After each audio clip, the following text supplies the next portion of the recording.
ब्रह्म स्वरूप गुरुदेव के चरणों में कोटि कोटि नमन।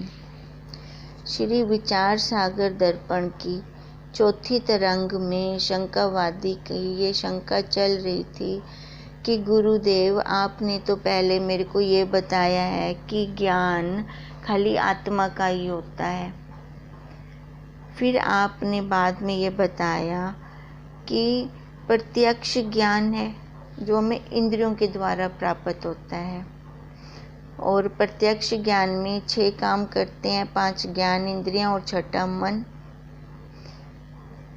अब इनसे हम ज्ञान लेते हैं कि आत्मा का ज्ञान होता है, और भी ज्ञान कितने प्रकार के हैं तो वो भी मेरे को बताओ। तो उसको ये शंका हो रही थी। फिर आपने जो वृत्ति ज्ञान और आत्म स्वरूप ज्ञान, ये 2 ज्ञान कैसे मेरे को बता दिए। एक ज्ञान बताओ आत्मा का ज्ञान होता है या वो प्रत्यक्ष ज्ञान हो गया, या जो हमने 6 प्रकार के ज्ञान किए हैं। तो गुरुदेव आंसर देते हैं कि हे शिष्य, वास्तव में तो ज्ञान एक ही है। आज हम शास्त्र में से कर रहे हैं, किंतु अंतःकरण, वृत्ति और विषय की उपाधि से वह 4 प्रकार का माना जाता है। कल हमने उपाधि का भी किया था। उपाधि किसको कही थी हमने? जो उससे असंग होता है। जैसे चश्मा आँख से अलग है तो वो क्या है? उपाधि। जब हमें ज़रूरत है हम चश्मे को डाल सकते हैं, फिर पढ़ लें। पढ़ने के बाद उस चश्मे को हम उतार कर भी रख सकते हैं। तो अब ये चश्मा क्या हो गया? उपाधि हो गई। चश्मे की उपाधि से मैंने इस बुक को पढ़ा। आँख तो पहले भी है। अब यही गुरुदेव बता रहे हैं कि जिसको हम पहन भी सकते हैं, उतार भी सकते हैं, उसको हम उपाधि कहते हैं। अब उपाधि देखें, इसमें कौन सी है? ये अंतःकरण रूपी उपाधि। अब ये अंतःकरण रूपी उपाधि है, इसको ओढ़ लें तो शरीर वाली मैं बन जाऊंगी। मैं भी सच्ची, मेरे वाले भी सच्चे। अब अगर मैं इस उपाधि को उतार दूं तो फिर देखो, मैं साक्षी, मैं ब्रह्म, मैं दृष्टा। अब गुरुदेव क्या बताना चाह रहे हैं? जैसे चश्मा आँख से अलग है, ऐसे ही ये अंतःकरण भी इस साक्षी से अलग है। अंतःकरण रूपी उपाधि को ओढ़ कर ही हम ये शरीर वाले बन जाते हैं, जीव भाव वाले बन जाते हैं। अगर उतार दें तो साक्षी भाव में आ जाएंगे। अगर हम उसको उतार देते हैं तो फिर हम साक्षी भाव में आ जाते हैं। अब यही कह रहे हैं गुरुदेव, हे शिष्य, वास्तव में जो ज्ञान है वो एक ही है, किंतु अंतःकरण, वृत्ति और विषय की उपाधि से वह 4 प्रकार का माना जाता है। पहला परमात्मा चेतन, प्रमाण चेतन, परमिति चेतन, जिसको हम प्रमा चेतन भी कहते हैं, जिसको हम ज्ञान भी कहते हैं, और प्रमेय चेतन जो विषय है। अब ये प्रमा चेतन और प्रमेय चेतन दोनों एक ही हैं, इनमें कोई ज़्यादा डिफरेंस नहीं है। इसलिए 3 ही चेतन माने जाते हैं, परमात्मा, प्रमाण, प्रमेय। ये हम पहले त्रिपुटी करके आए हैं। अब चेतन के इन 4 प्रकारों को समझने के लिए मैं तुम्हें पहले वेदांत मत अनुसार प्रत्यक्ष ज्ञान की विधि बतलाता हूँ। अब प्रत्यक्ष ज्ञान भी हमें गुरुदेव ने बताया। प्रत्यक्ष ज्ञान कैसे होता है? 5 ज्ञान इंद्रियां और 6ठा मन। हर इंद्री के विषय का ज्ञान कब होगा? जब मन साथ में लगेगा। अब एक हो गया साधारणकरण और एक हो गए असाधारणकरण। साधारणकरण हो गया कॉमन, जो मन है सबके साथ लगता है, और असाधारणकरण हो गए ये अपनी अपनी ज्ञान इंद्रियां हो गई, जो जिन इंद्रियों से हम ज्ञान ले रहे हैं ये अपनी ही अपनी धर्म में रहते हैं। कान ने खाली सुनने का काम करना है, आँख ने देखने का काम करना है। देखो यही कान 84 लाख योनियों का कान, खाली मनुष्य शरीर का कान नहीं, 84 लाख योनियों का कान सुनने का ही काम कर रहा है। आँख 84 लाख योनियों की देखने का ही काम कर रही है। अब बता रहे हैं जब किसी घट आदिक वस्तु का प्रत्यक्ष ज्ञान होता है तब अंतःकरण की वृत्ति आँख आदि ज्ञान इंद्रियों के साथ उस ज्ञेय वस्तु तक पहुँच करके उस वस्तु को व्याप्त करती है। अब घड़े का ज्ञान कैसे होता है? घड़ा हमारे सामने प्रत्यक्ष पड़ा है तो सबसे पहले वो अंतःकरण से वृत्ति जाती है। अब वृत्ति तो जड़ है, वो अपने आप कुछ नहीं कर सकता। अब उस वृत्ति के ऊपर चेतन आरूढ़ होके जाता है। चेतन आरूढ़ होके आँखों के द्वारा बाहर विषय देश में गया और वहाँ पर जाकर उसने उस विषय को व्याप्त कर लिया। अगर वो वस्तु उसको सही सही दिख रही है तो उसकी वृत्ति वहाँ व्याप्त हो जाती है। उसके समान आकार को फिर धारण करके अज्ञान को नष्ट करती है।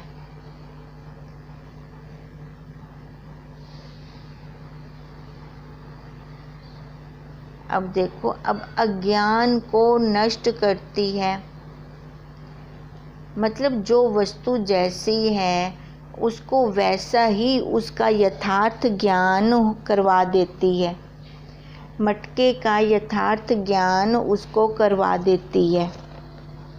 अब मटका उसके अंदर तो नहीं है, परमात्मा के अंदर। मटका कहाँ है? बाहर।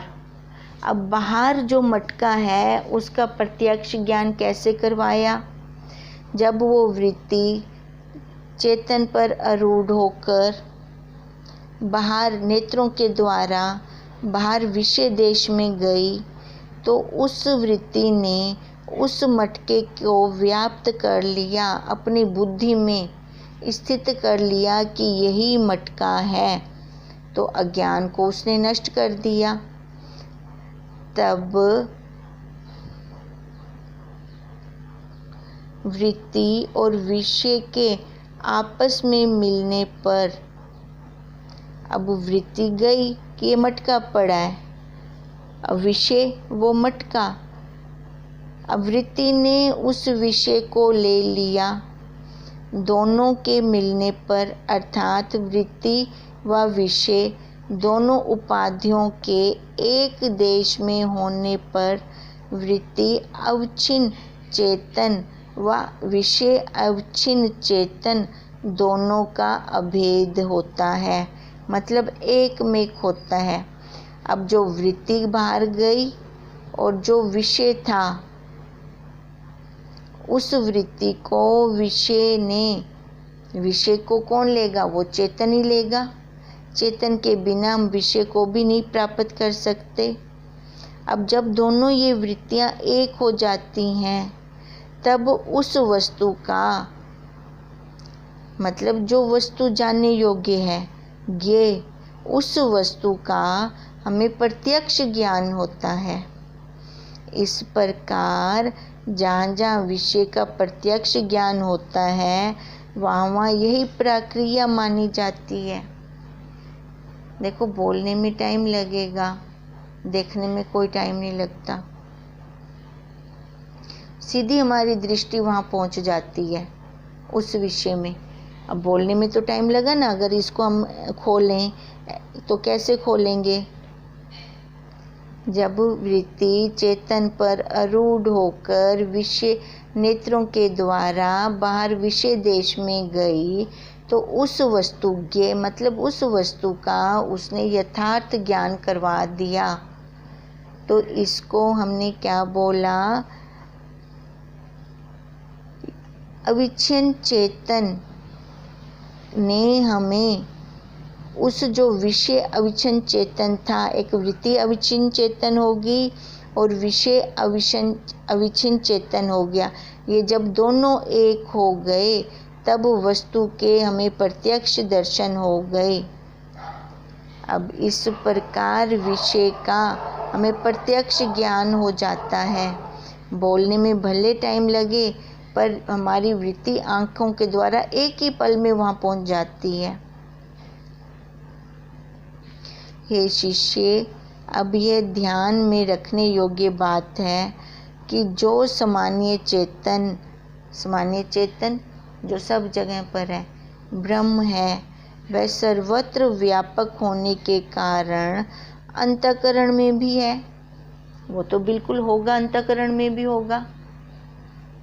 वह ज्ञान इंद्रियों के साथ विषय तक पहुंची हुई अंतःकरण का परिणाम रूप जो वृत्ति है। अब ज्ञान इंद्रियां और छेवां मन, ये तो हो गया परमात्मा जीव। ज्ञान जिसको हुआ, ज्ञान किसको हुआ? अंतःकरण वाले जीव को हुआ। और किसके द्वारा हुआ? परिणाम के द्वारा। परिणाम क्या होगी? हमारी इंद्रियां। अब इंद्रियों ने प्रमाण दिया, उसमें भी है। आँख इंद्रिय ने प्रमाण दिया, मैंने अपनी आँख से देखा। कान इंद्रिय ने प्रमाण दिया, मैंने अपने कान से सुना। फिर वह वृत्ति जब विषय के समान आकार को धारण कर लेती है, तो उस विषयकार वृत्ति में भी वो मौजूद है। अब आँख इंद्रिय ने रूप को ग्रहण किया। अब देखो, रूप उसके अंदर भी मौजूद है, उस वस्तु के अंदर भी। और वह वृत्ति जिसको विषय के जानने के लिए ज्ञान इंद्रियों के साथ वहाँ पहुँचती है, उस विषय में भी व्यापक है व्यापक। वृत्ति मतलब वो चेतन वस्तु में भी है। वस्तु मतलब आँख में। अब अपने आप तो वृत्ति नहीं जाती ना। जैसे हम उदाहरण ले रहे थे कि देश का प्रधानमंत्री अगर कहीं जाता है तो उसके लिए साधन भी वैसे होते हैं, बढ़िया बढ़िया साधन होंगे। अब भगवान जी कहते हैं कि मैंने तेरे को VIP बनाया है, तेरे लिए ये सारी इंद्रियां लगाई हैं, ये तेरे सारे साधन हैं। कोई भी विषय तेरे तक पहुंचेगा तो पहले तो उस साधन पे आरूढ़ होगा।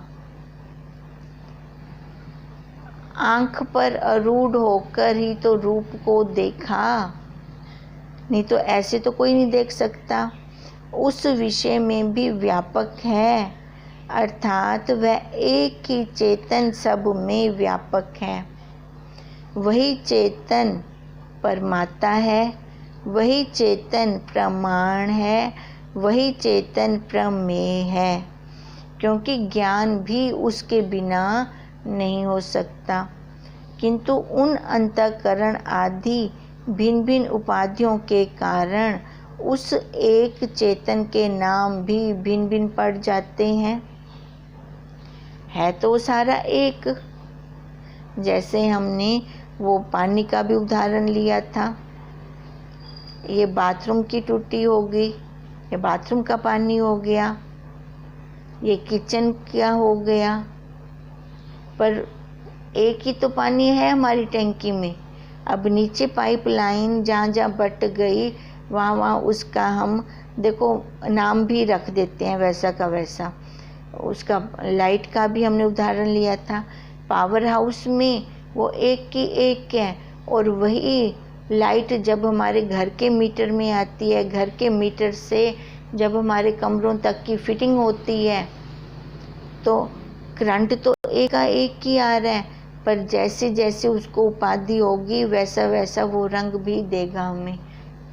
अब लाल रंग में, अगर लाल रंग के बल्ब में अगर वो विद्युत आ रही है तो रोशनी लाल लाल दिखाई देगी, ऐसे नीले हरे। अब उपाधि के कारण भेद हो गया, पर पीछे से करंट तो एक ही आ रहा है, उसमें तो कोई हेर फेर नहीं है। अब ऐसे परमात्मा चेतन, अब शरीर के अंदर जो आभास सहित अंतःकरण है उससे अविच्छिन्न चेतन अर्थात जो अंतःकरण विशिष्ट चेतन है वह परमात्मा कहलाता है। अब देखो वही अंतःकरण वाला ही जीव है जो ज्ञान को ले रहा है। ज्ञान को कौन लेगा? अंतःकरण वाला ही लेगा। वही अंतःकरण वाला ही जीव है जो ज्ञान को ले रहा है, जो अंतःकरण विशिष्ट चेतन है, जो ज्ञान को ग्रहण करता है, जो ज्ञाता है, जो परमात्मा है, जो ध्याता है, वही जो विशिष्ट चेतन है ना, वही कहलाता है। और प्रमाण चेतन जैसे पानी से भरी हुई टंकी में से जल छिद्र द्वारा बाहर निकलकर लंबे नाले का आकार धारण करके बगीचे की क्यारी में जाता है और क्यारी में जाकर उसी के आकार वाला बन जाता है, उसी प्रकार जब चिदाभास सहित अंतःकरण, चिदाभास सहित अंतःकरण ज्ञान इंद्रियों के साथ नालाकार वृत्ति के रूप में बाहर निकलकर ये मतलब जानने योग्य वस्तु तक पहुंचता है, तब उस वृत्ति से अविच्छिन्न चेतन को अर्थात जितने हिस्से में वृत्ति है उत्तम हिस्से वाले सामान्य चेतन को प्रमाण चेतन कहते हैं। देखो प्रमाण किसको कहा था? जो इंद्रियां गवाही दे रही हैं। इसको हमने अपनी सरल भाषा में किया था कि घर में माँ बैठी है तो हमें घर में किसी ने बताया नहीं और मैंने देख लिया खिड़की से बाहर से ही। फिर मैंने बोला कि माँ तो आई थी, मैंने देखा है, चाहे भले सारे बोलते रहे नहीं आई नहीं आई, तब मैं क्या बोलती, मैंने अपनी आँखों से देखा है। तो आँखों की गवाही मैंने बीच में दे दी। अब ये जो गवाही दी तो वो कोई अंतःकरण और था, अंतःकरण से जुड़कर ही तो गवाही दी है। अंतःकरण से जुड़कर इंद्रियों पर आरूढ़ होकर उस चेतन ने गवाही दी। जब वो चेतन ज्ञान लेता है तो परमात्मा बन जाता है। जब वो चेतन इंद्रियों के साथ मिलता है तो प्रमाण देता है अपनी अपनी इंद्रियों का। अब वही चेतन जब ज्ञान लेता है तो परमेय हो जाता है। परमिति चेतन जैसे जल क्यारी तक पहुँच करके उसे व्याप्त करने के बाद उस क्यारी के समान आकार को धारण कर लेता है, मतलब वैसी वृत्ति वो बना देता है। उसी प्रकार जब वह वृत्ति रूप में आया हुआ सभास अंतःकरण अर्थात सब आभास सहित अंतःकरण का परिणाम रूप आभास सहित वृत्ति ज्ञान वस्तु तक पहुँच करके उसको व्याप्त करने के बाद उस ज्ञेय वस्तु के समान आकार को प्राप्त कर लेती है। अब देखो, वही वृत्ति तो है, वही वस्तु के ज्ञान को प्राप्त कर लेती है, उस वस्तु में व्याप्त जाती है, तो उसको परिमिति कह दिया। जिस वस्तु का ज्ञान लेने जा रहे हैं उस वस्तु में जब वो फैल जाती है तो उसको परिमिति कहो या ब्रह्म ज्ञान कहो। जब वृत्ति उस ज्ञेय वस्तु को विषय करती है अर्थात उस ज्ञेय वस्तु का प्रत्यक्ष ज्ञान होता है, अब उसमें फैल गई तो उस वस्तु का उसने प्रत्यक्ष ज्ञान हमें करवा दिया, तो इसको क्या बोला, इस ज्ञान को परिमिति चेतन, क्योंकि ये भी चेतन के बिना पॉसिबल नहीं है। जो उस वस्तु के ज्ञान में फैलती है वृत्ति, तो उसके पीछे चेतन का बहुत बड़ा हाथ है। तब उस ज्ञेय वस्तु के समान आकार को उस वृत्ति ने धारण कर लिया। अविच्छिन्न चेतन को अर्थात उस विषयकार वृत्ति में आरूढ़ चेतन को प्रमिति चेतन, प्रमा चेतन अथवा यथार्थ ज्ञान भी कहते हैं। उसने उस वस्तु का हमें यथार्थ ज्ञान करवा दिया। इसका हमने उदाहरण लिया था कि कमरे के अंदर गीता पड़ी है तो माता जी ने बोला कि जाओ अंदर से गीता ले आओ। अब बाहर से तो मेरे को दिखी नहीं, अंदर जाऊंगी तभी दिखेगी, और उस गीता का ज्ञान भी मेरे को है कि गीता ऐसी होती है, तो उसने उसका जो ज्ञान करवाया, मेरी वृत्ति जो वहाँ जाकर व्याप्त गई उस गीता पर, तो इसको क्या बोला, प्रमा चेतन या यथार्थ ज्ञान। अब आगे चौथा बताते हैं प्रमेय चेतन। अब जो जानने योग्य वस्तु है, अविच्छिन्न जो चेतन है, वो प्रमेय चेतन अथवा विषय चेतन कहलाता है। अब जो उस वस्तु का विषय करती है, अब वस्तु को विषय करने वाला भी तो कोई चेतन ही होगा, उसके बिना तो वस्तु का हमें ज्ञान हो ही नहीं सकता। अब जो वस्तु का ज्ञान करवा रहा है, जो वस्तु को जन्मा रहा है, उसको हमने क्या नाम दे दिया, प्रमेय चेतन। यद्यपि चेतन रूप ब्रह्मा तो नित्य है तो वो एक, जैसे गुरुदेव ने हमें पहले ही बता दिया, है वो एक। अब जिस उपाधि में आकर वो बैठ गई, उसको वही नाम हम देते गए। वह कभी आँख इत्यादि ज्ञान इंद्रियों की सहायता से उत्पन्न नहीं हो सकती, क्योंकि ज्ञान इंद्री को भी पीछे जन्माने वाला वो चेतन ही है। ज्ञान इंद्री को भी सत्ता वो चेतन ही दे रहा है। अब आँख रूप को लेती है, ठीक है, रूप उसका विषय है, रूप विषय को ग्रहण करती है या उसको चूसती है। अब बताओ, आँख अपने आप कुछ कर सकती है अगर उसके पीछे वो चेतन ना हो तो?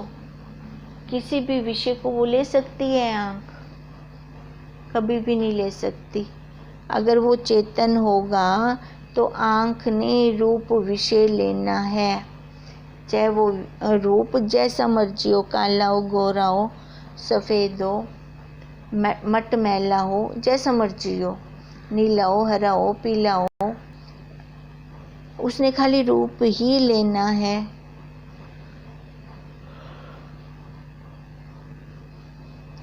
कान इंद्री ने खाली शब्द ही लेना है। ये किसकी सहायता से ले रहे हैं? जो पीछे वो चेतन है उसकी सहायता से वो ये सारा ज्ञान ले रहे हैं।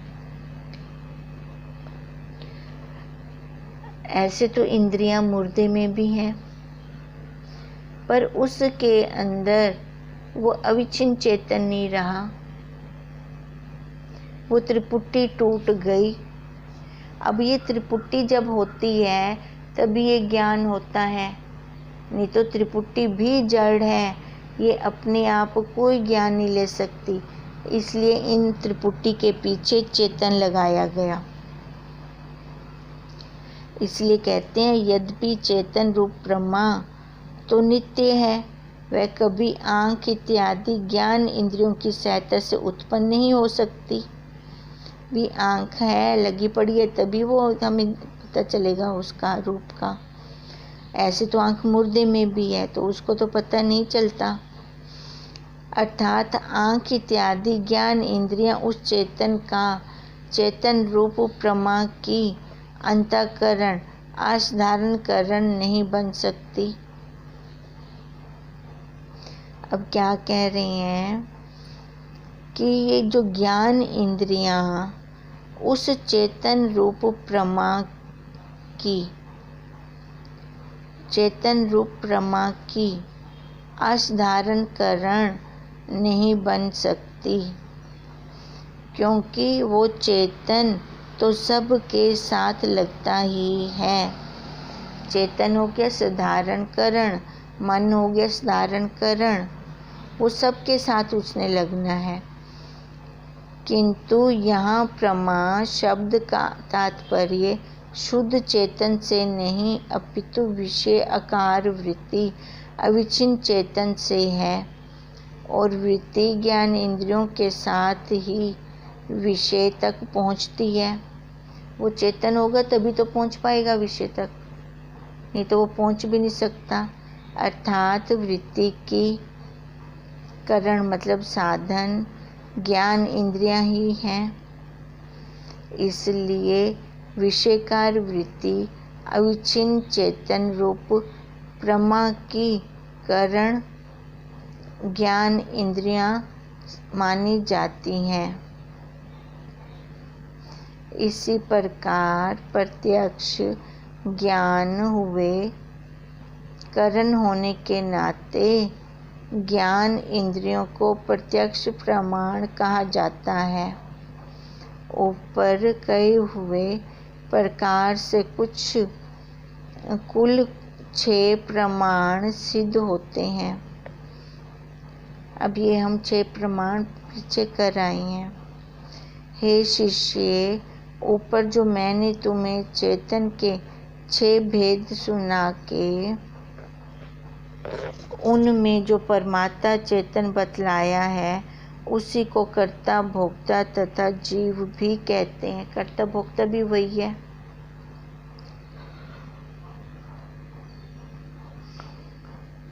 जो करता है भोगता है वही सुख भी पाता है दुख भी पाता है, और उसका जन्म मरण कभी खत्म ही नहीं होता।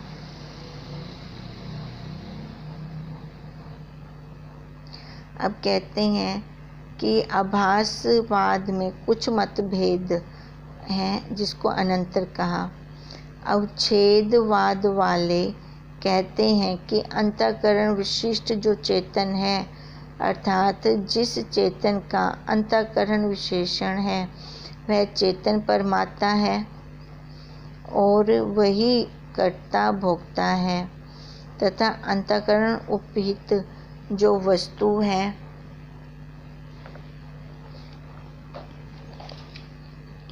अर्थात जिस चेतन का अंतःकरण उपाधि है वह चेतन साक्षी है। इसी प्रकार एक ही अंतःकरण परमात्मा का तो विशेषण है और साक्षी की उपाधि है। इसको फिर हम कल आगे और खोलते हैं। जितना हमने आज किया है इसको एक बार शास्त्र में से फिर से रिपीट कर लें, फिर जाकर जो हमने पहले किया था उसको भी एक बार सुन लें, फिर जाके ये सारा ही समझ में आ जाएगा। ओम तम नमामि हरिं परम, ओम तम नमामि हरिं परम, ओम तम नमामि हरिं परम।